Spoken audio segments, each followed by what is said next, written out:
As you will know, dear reader, the dwindled British Empire, which once had dominion over a quarter of the globe, is now made up of randomly dispersed islands.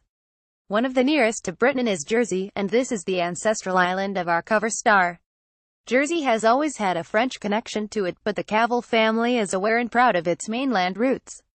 My parents raised me and all my brothers as British, very British, Cavill says. My mother is Scottish and Irish, and my father is English. It has always been a matter of being proud to be British. It isn't about turning your nose up at the rest of the world, it's just that we are an island that, despite all the odds, managed to survive all the other empires of history and became the largest empire itself, and has still survived to be a world power. I think my parents just bred it into me to be proud, and I am. It is an unfashionable stance in a world in which patriotism and racism are too easily linked, where enjoying the last night of the proms or singing the national anthem with gusto is a guilty secret, lest you be sneered at. Cavill's Instagram account, where he has created interesting set pieces to wish the British and Irish Lions rugby team good luck, shows he isn't all talk, and all power to him. Henry credits a strong sense of family, patriotism, and brothers to whom he remains close for keeping him grounded. I have brothers who will quite happily shoot me down when needed, he says. They have always been very straightforward. Considering one of his brothers is a lieutenant colonel in the Royal Marines, that's not hard to believe. Henry went to Stowe, a prestigious and impossibly beautiful public school in Buckinghamshire, southern England.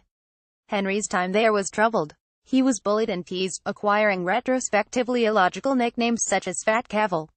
It got worse when, in a particularly naive quirk of some private schools, his final 2 years of schooling became coeducational.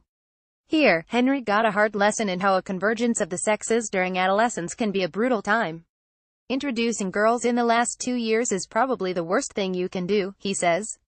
Focus goes off work and you put boys from a highly stressful situation into an even more stressful situation, which is not good during the levels.